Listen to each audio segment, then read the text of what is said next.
Most of the time, the truth is not hiding. We are. This is You're Probably Right, a podcast about relationships, responsibility, and the stories we tell ourselves when reality gets uncomfortable. I'm Michael Charles Murray.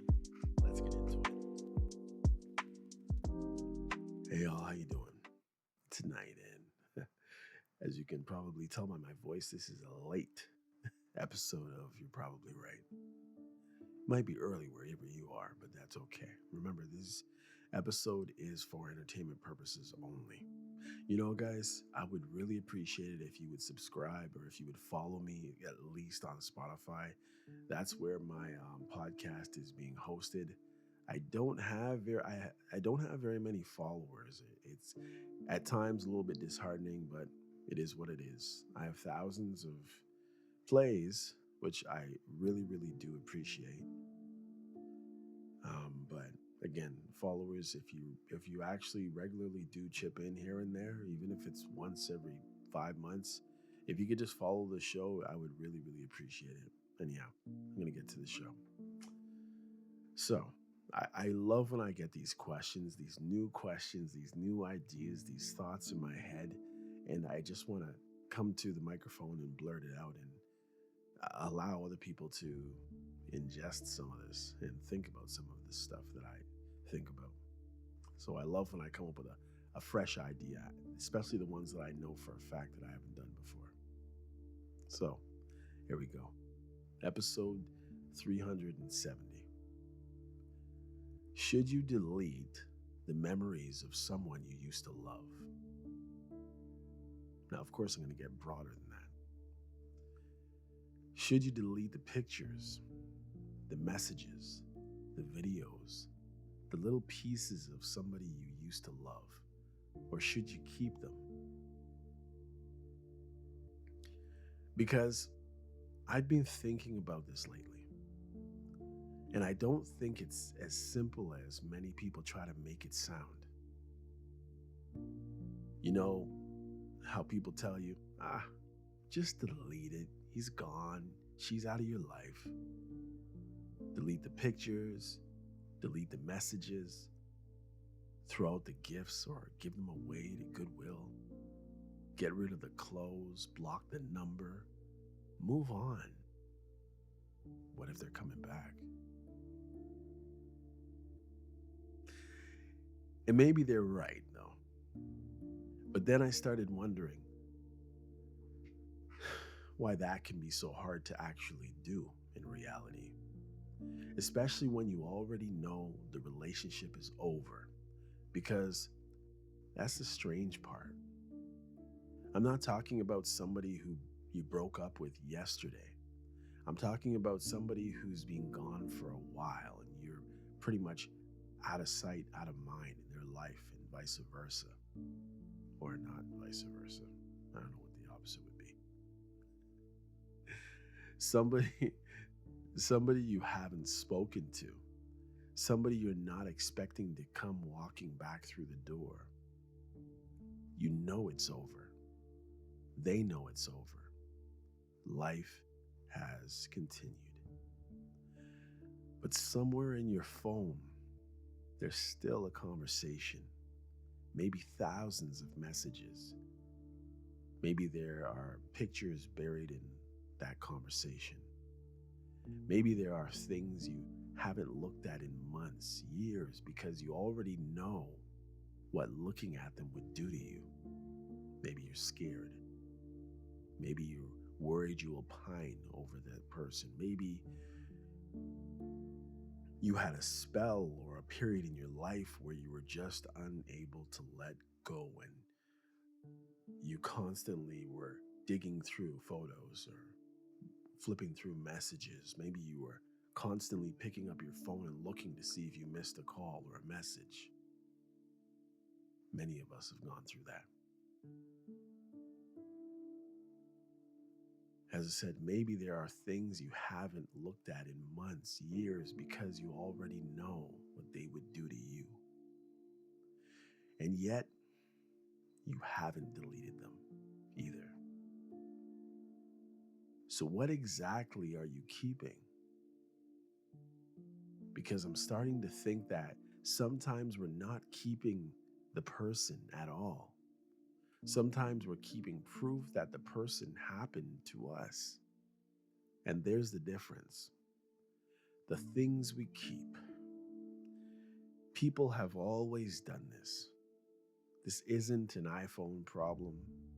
Your grandmother, your mother probably had a box somewhere, or maybe she does still, that just gets lugged around from house to house or was lugged around from house to house. Maybe she's in a retirement home and you got to figure out what to do with her stuff, or maybe worse.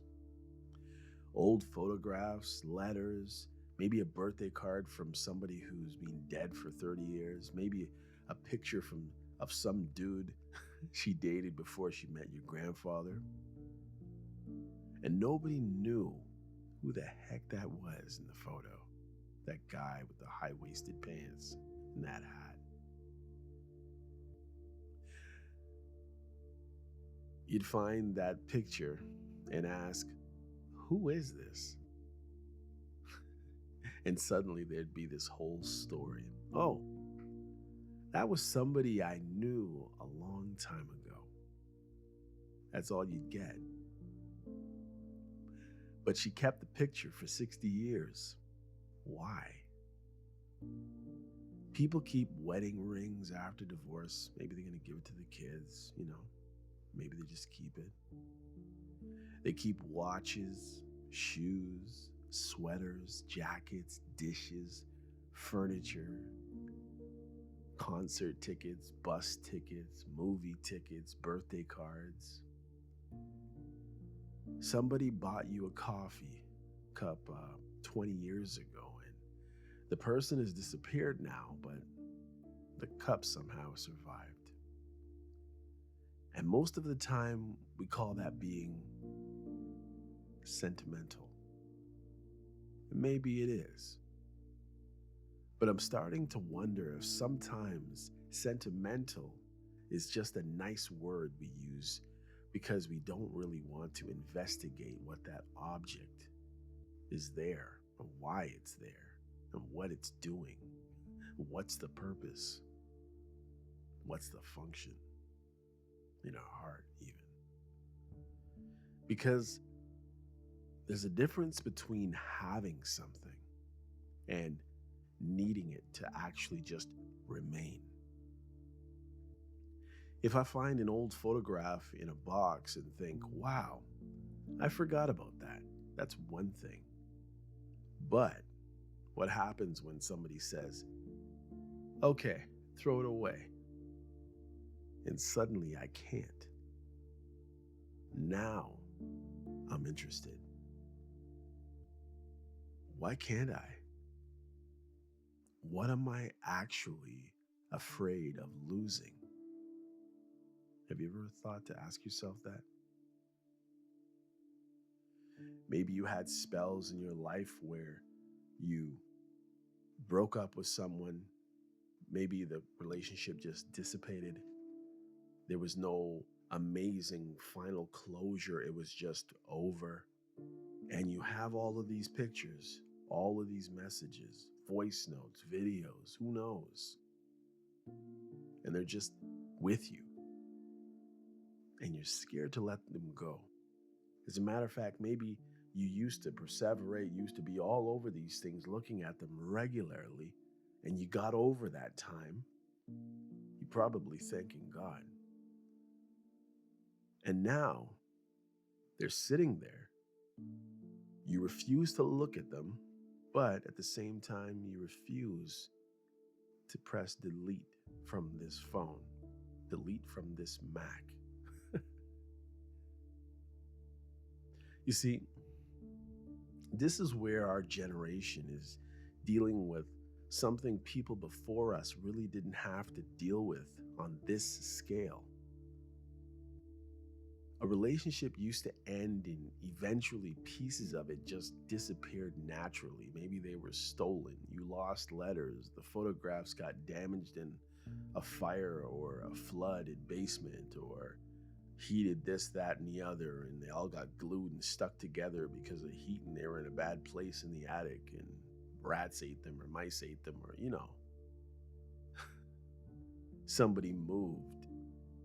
The phone number stopped working.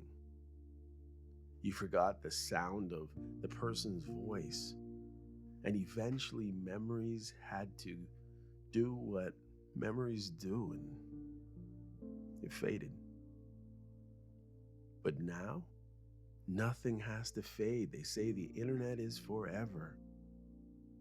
Even after Instagram and X and Meta and Google and all the other things that are around.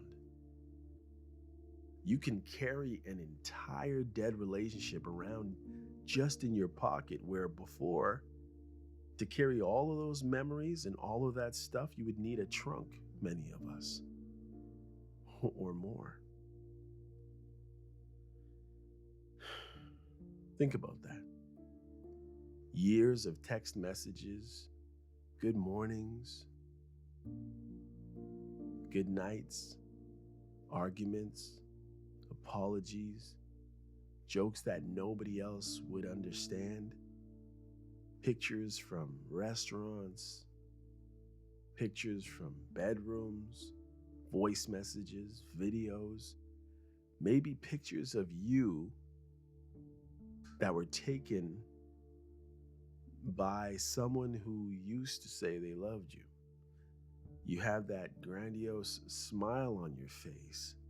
And maybe your new person is, wow, what a picture. And they don't understand. And they might get a little jealous if they ever asked, who took that picture of you? Who knows? The first time somebody said they missed you, the first time somebody said they wanted you, maybe the first time somebody said they loved you, it can all still be there. The relationship can be completely dead while its digital body is almost perfectly preserved. And I find that fascinating because now moving on has changed. The person can disappear from your life without disappearing from your phone. As a matter of fact, you could possibly hear their voice every day if you wanted to in some cases. And if you wanted them back for 5 minutes, you don't even have to call them. You can resurrect a version of them for yourself.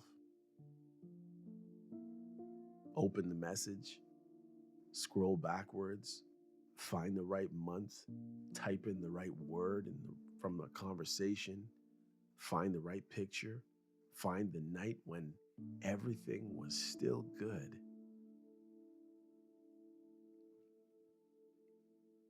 And there they are. Not who they are today, who they were then. Or maybe more accurately, who they were with you then. And that's dangerous in a way.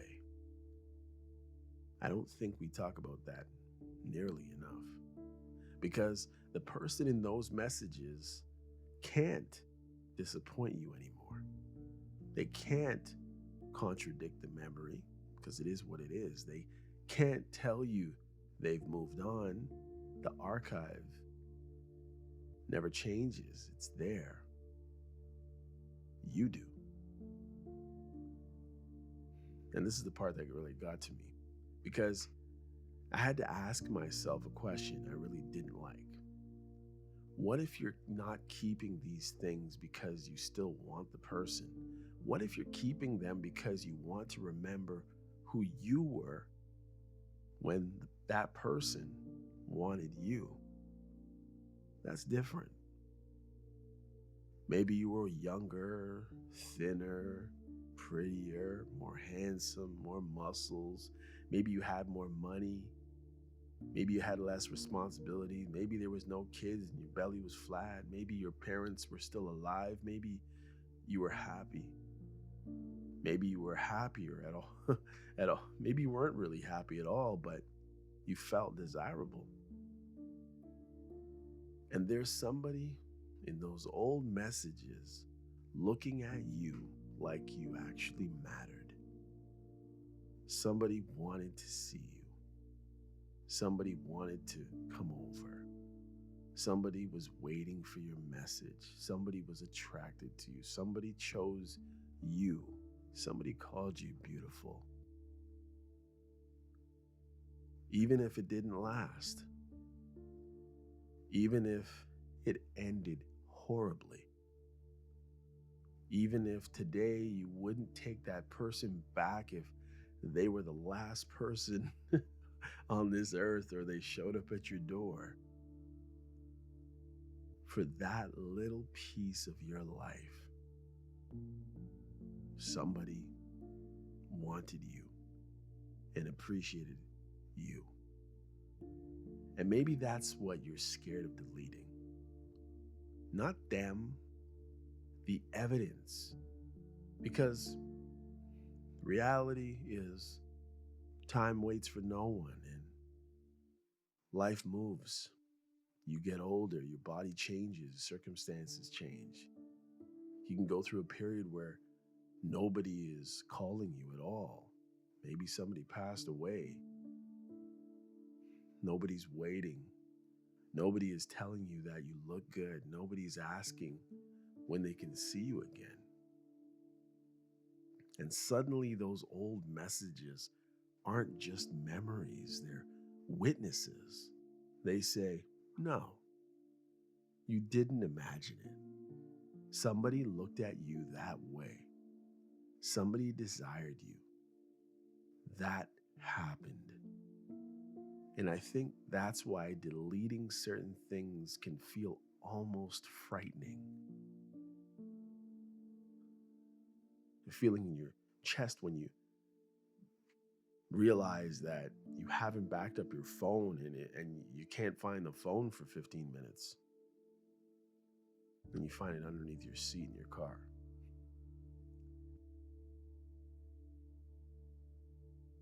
Underneath the towels in the laundry. You put it down for a second to open the door and then you forgot where you put it.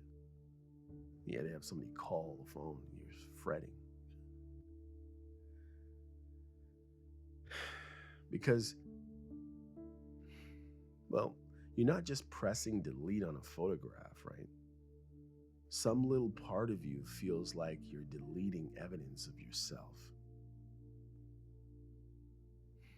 And then there are the gifts. Pictures are one thing, but what happens with physical stuff? What if you're still wearing the watch? What if you're still wearing the shoes? What if you're still wearing the jacket and it's your favorite? Maybe it's warm. Maybe they don't make it anymore. Maybe nobody has it and people always compliment you with it. Maybe it just fits you just right. What if the dishes you're eating dinner off came from somebody you haven't spoken to in 5 years? Does that mean you aren't over them? It doesn't necessarily mean that, does it? If somebody bought you a good winter coat, I'm not going to tell you to freeze in February to prove you've moved on. That's ridiculous. The object isn't necessarily the problem or the issue. The question is what that object is doing. Maybe the sweater is just a sweater now. But maybe it isn't. You don't even need it. You have 30 sweaters. You don't need that one. Maybe you put it on because you remember them saying how good it looked on you. Maybe you struggle over it. Maybe you swiped it when you were breaking up. Maybe you still smell an old shirt because somehow it brings them back. Maybe there's something sitting in the back of your closet that you never use, never wear, never look at, but you can't throw it away. That's when I think you've got to ask yourself, why? Because the same object can mean completely different things to different people. One person keeps the watch because it's a perfectly good watch. Another person keeps the watch because emotionally the relationship is still ticking inside that same watch.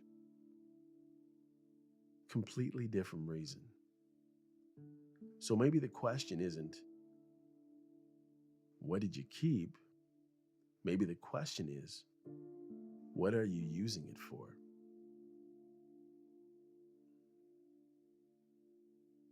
What if you're with somebody else? And this is where it gets uncomfortable. What happens when you move into another relationship? Maybe you're getting married, maybe you got married. Because people do this, obviously, all the time, right? They get married again, they move on with someone, they have another partner, and somewhere in that phone is a hidden folder. Old pictures, old messages. Sometimes the stuff isn't that easy to delete, even off of your own devices. Maybe some sort of an intimate conversation. Maybe things the person they're sleeping beside would be devastated to find. And they'll say, those are just memories. Okay. Maybe they are. I'm not going to tell somebody they have to erase 20 years of their life because they got divorced. But does there have to be a picture of the guy in the hallway or on your kitchen table? I'm just messing with you. Or am I? If you've got children with somebody, you may have thousands of family photos. Of course, you're keeping them. Where are you keeping them? Who's going to keep them? Are you going to hand them off at some point? Oh, they won't take care of them, so I'll just keep them for them. If somebody died, that's completely different too. I'm not talking about erasing your history. I'm talking about secretly maintaining access to an intimacy that supposedly ended. Because there's a difference. And here's a question I think it's probably worth asking. If your current partner found the archive tonight, would you be comfortable explaining why you kept it and what's in there? Because if the answer is yes, okay. But if the thought of them finding it makes your stomach drop, maybe you already know it's doing more than preserving simply just history. Maybe you've kept an emotional emergency exit. Maybe when the current relationship gets bad, you go backwards. Maybe you give them a ring-a-ding-ding. Maybe you don't feel attractive, you go backwards and look, check it out. Oh yeah. Maybe when you're lonely, you go backwards. Maybe when somebody new rejects you, you go backwards. Not to the actual person, to the version of yourself who existed when somebody wanted you. And now the archive isn't history anymore. It's medication.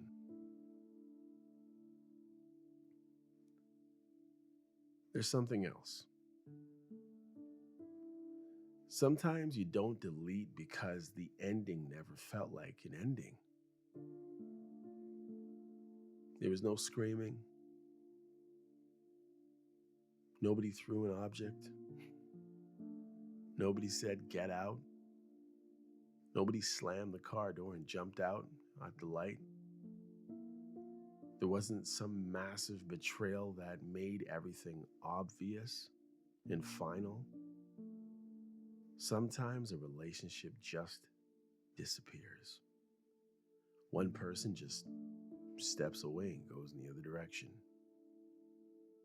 Then another step. Then another. And you're still standing there trying to figure out when exactly you stopped mattering to that person.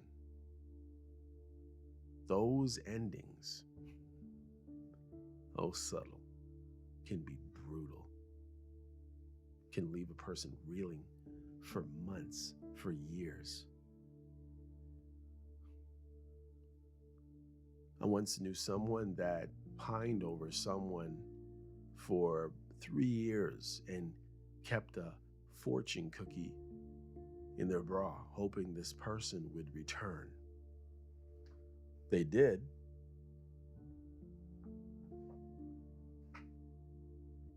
For a week, and then they were gone again.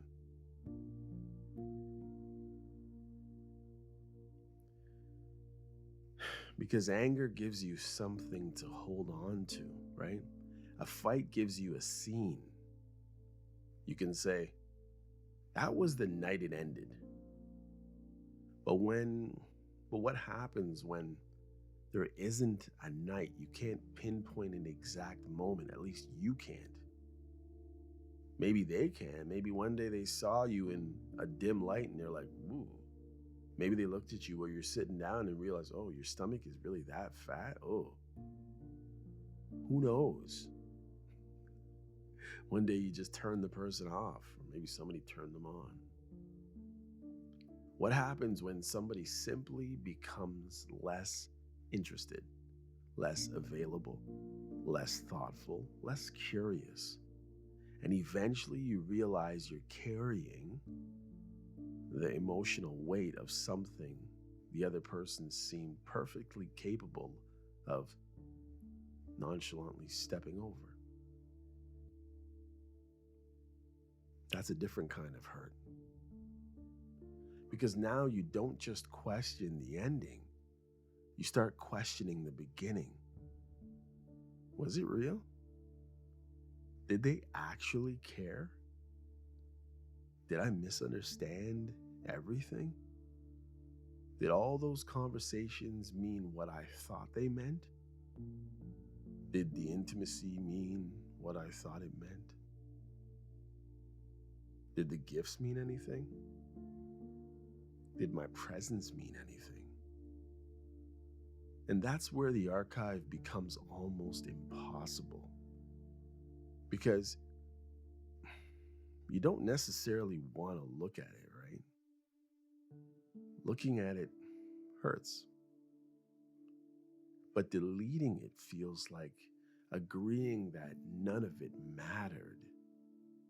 You had time in there. You had experiences. So you leave it there. You don't open the door, but you don't brick it shut either. You know, there's this old song. There's an old Duran Duran song called Ordinary World. I'm not going to sit here and read the song to you, but the idea behind that title has been sitting differently with me lately. An ordinary world. Because after somebody affects your life deeply and then disappears from it, that's eventually what you're left trying to find. An ordinary world. Tuesday comes, you still need groceries, you still have bills, you still have to go to work. The grass still has to get cut. Somebody has to shovel the snow, somebody has to take out the garbage. Your phone rings and it's somebody completely unrelated to the person you can't stop thinking about. Summer comes, then fall, then Christmas, then another birthday. And eventually something that once felt enormous becomes completely invisible to everybody except you.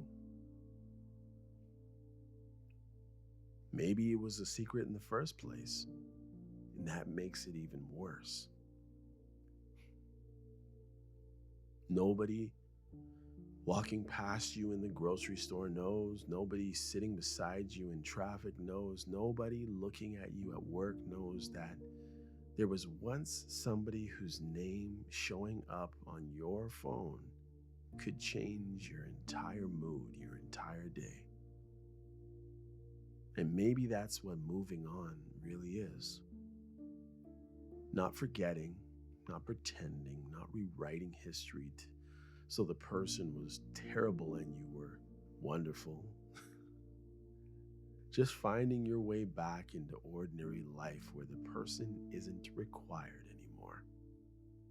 Just finding your way back.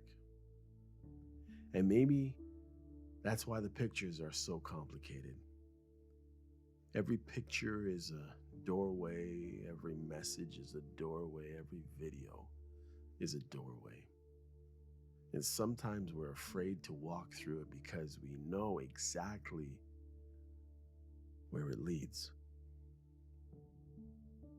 But we're almost afraid to lock it permanently. Because what if one day we want to go back? Not back to them necessarily, just back to that moment.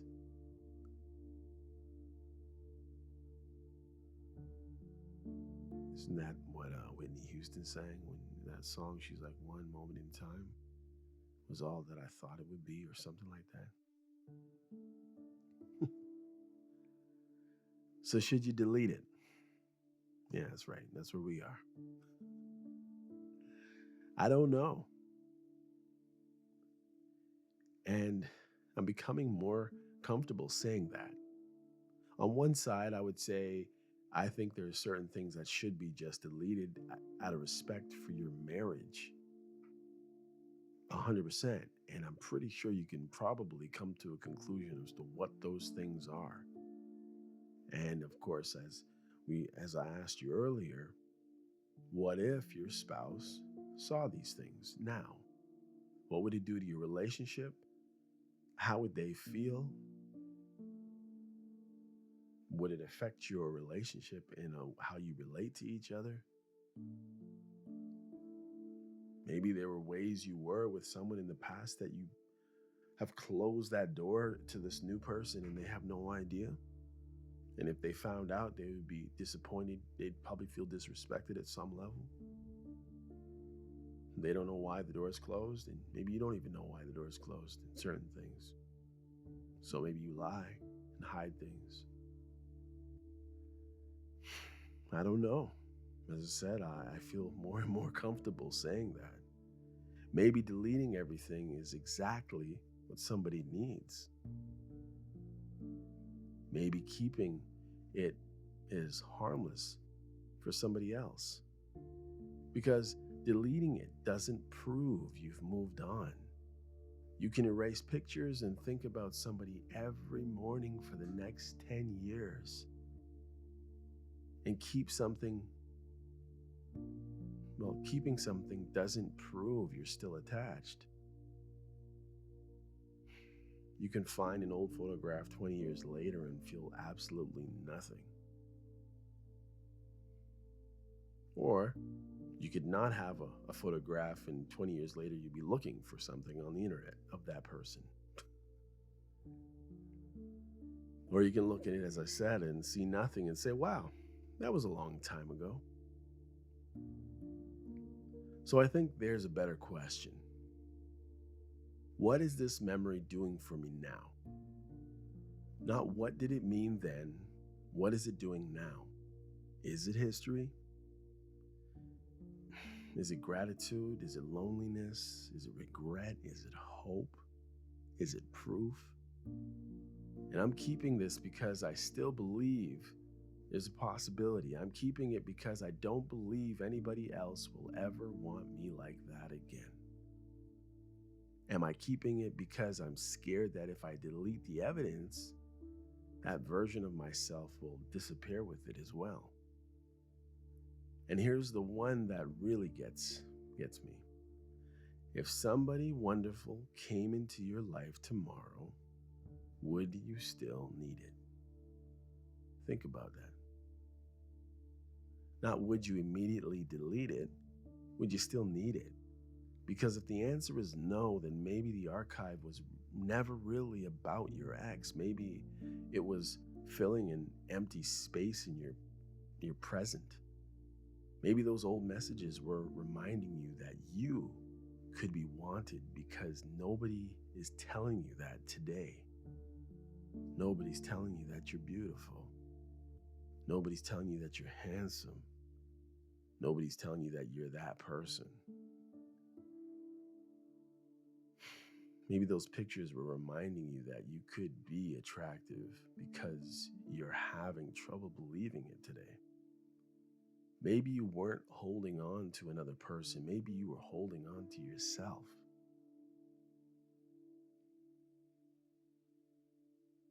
Maybe that's when you know. Maybe one day you delete everything. Maybe you won't. But I don't think moving on happens when you become angry enough to press delete. I don't think it happens when you throw that sweater in the garbage, because anger is not the opposite of love. Well, of love, no. Sometimes it's a part of it. I don't think it happens when you block the number. Those things might help, but they're actions, and a lot of time they're reactions, so that person is still centering some part of you. I'm talking about something quieter. Maybe moving on happens when the photograph finally becomes just a photograph, when the sweater just becomes a sweater, when the watch just becomes a watch, when the old messages become nothing more than words somebody typed a long time ago. When you can remember being loved without needing the person who loved you to come back. When you can remember being desired without needing the old evidence to prove you're still desirable. When you can admit that something mattered to you even if it ended, it didn't seem to matter equally to them. Because that's possible too. Something can be real and it still mean two completely different things to two people who lived through the whole situation together. Well, sort of. And that's hard. But maybe accepting that is easier than spending years trying to solve somebody's heart. And maybe you don't have to destroy the evidence to accept that. Maybe you just stop visiting it. Days become weeks, and weeks become months, and months become years. And one day you realize you haven't looked. Not because you're forcing yourself not to. You just haven't thought about it. Then maybe another person comes along, or maybe nobody does. Maybe you simply become comfortable enough with yourself that you don't need a message from 5 years ago to remind you that you mattered to somebody. And then one day you're cleaning up, or cleaning your phone, looking for space. You find the conversation, you see the pictures, and instead of your heart dropping like it always used to, nothing really happens. Maybe you smile, maybe you shake your head, maybe you remember who you were, maybe you're grateful for parts of it, maybe you're still disappointed about other parts, but you don't want to go back.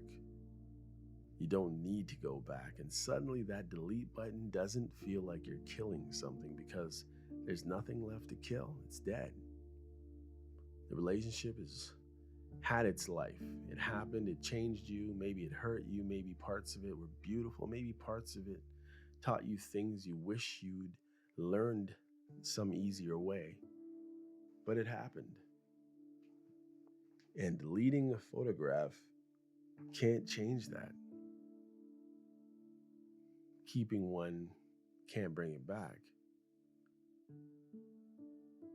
So maybe the answer, well, maybe the goal isn't to erase people. Maybe the goal is to reach the point where you no longer need to preserve them in order to preserve yourself.